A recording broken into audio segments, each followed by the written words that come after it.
গতকালকের ভ্লগে বলেছিলাম আমার মায়ের হাঁস মুরগির যে খোয়ারটা আছে সেটা খুললে পরে কতগুলো হাঁস মুরগি বের হয় তা আপনাদেরকে দেখাবো।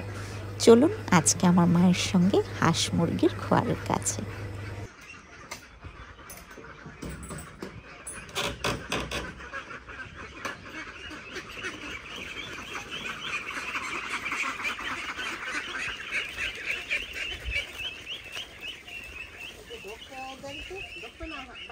অরি পায়ে ব্যথা, ওই যে যার পায়ে ব্যথা ও তো ছড়ছে অনেক।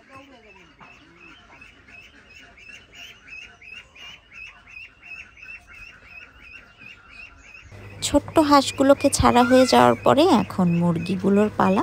আস্তে আস্তে মুরগিগুলো বের হয়ে যাচ্ছে।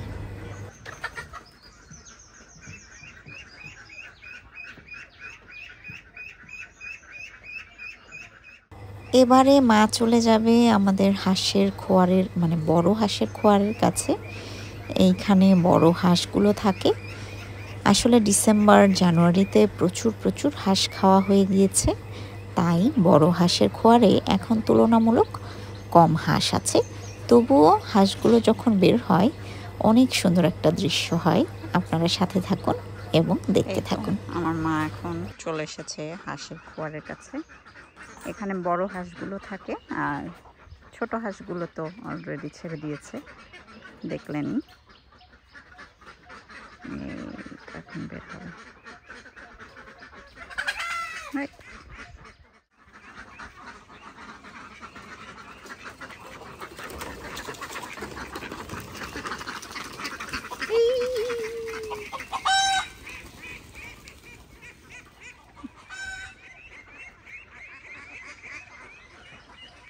কত সুন্দর না? এই তোর কি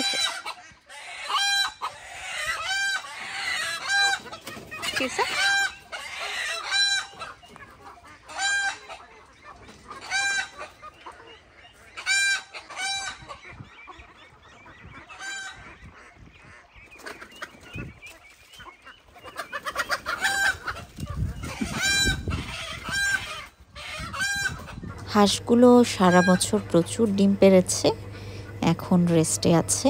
চলেন দেখি কয়টা ডিম পেড়েছে। মায়ের হাত থেকে আমরা দেখে নেই। গুড়িগুলো আবার উঠছে কেন?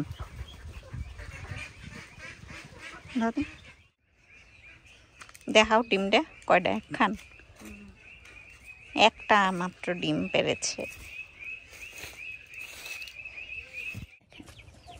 সে এখন যাবে কোথায় জানেন? সে এখন বড়ই টোকাইতে যাবে। মাথার অবস্থা খুবই খারাপ। ইগনোর মাই মাথা। পঞ্চুকে দেখেন, পঞ্চুকে দেখলে ভাল লাগবে। রোদে সে ঝিকিমিকি করতেছে। ওরে বাবারে, অনেকগুলা বড়ই এখনো আছে গাছে। দেখেন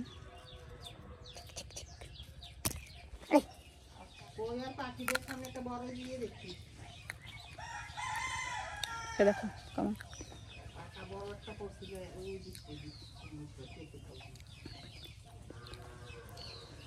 একটু মুখে দিল।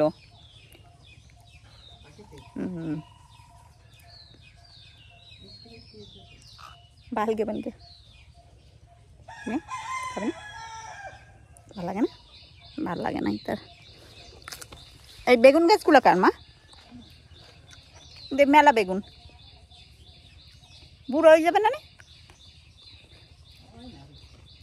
ওই দেখো বেশ কয়েকটা তো উঠাবো, মেলা কটাই তো।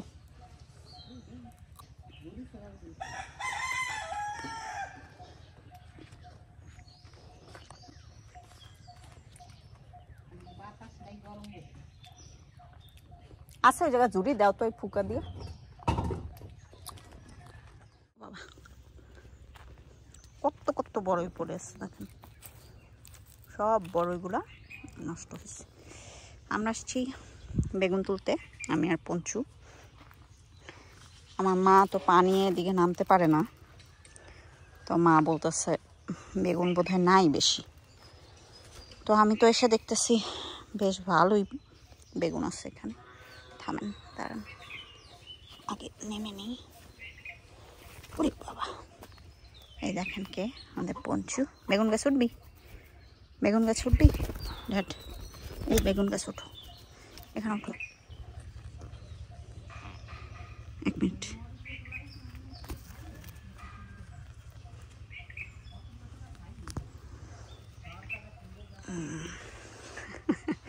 বেগুন গাছে উঠেছে পঞ্চু, পঞ্চু বেগুন গাছে উঠেছে। ঠিক আছে, আমরা এখান থেকে কয়েকটা বেগুন তুলি।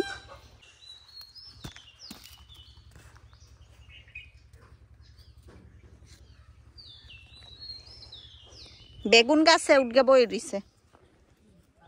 ও বেগুন টানতে গিয়ে দেখেন পঞ্চুই পড়ে যাচ্ছিল। এখানে কয়েকটাই আছে, কিন্তু আমার মা তো নামতে পারে নাই, যে কারণে বুঝে নাই। অন্তত 2 বেলার বেগুন আছে এখানে। করে কেমন পঞ্চুকে যেখানেই বসানো হোক না কেন, ও আবার ঘুরে ফিরে আমার কাঁধে এসেই বসে যায়। মরিচও প্রচুর মরিচ আছে গাছটায়, কয়েকটা মরিচ ছিঁড়ে নিয়ে যাই, তরকারিতে দিতে পারবে মা। ভাল লাগে অনেক দিন পরে এত সবজি নিজের হাতে তোলা, সত্যি অসাধারণ।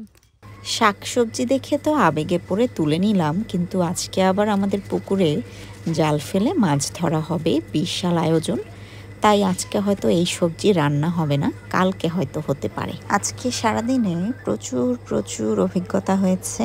যেমন দুপুরের পর থেকে পুরোটা সময় কেটেছে মাছ ধরা, মাছ কোটা, মাছ ধোয়াধুয়ি করা, সব কিছু মিলিয়ে এই ব্লগটা অনেক বড় হয়ে যাবে যদি ওটা অ্যাড করি। পরবর্তী ব্লগে টোটাল মাছ ধরার উপরে যেই অংশটুকু বাকি থেকে গেল সেটা আপনাদের সঙ্গে শেয়ার করব।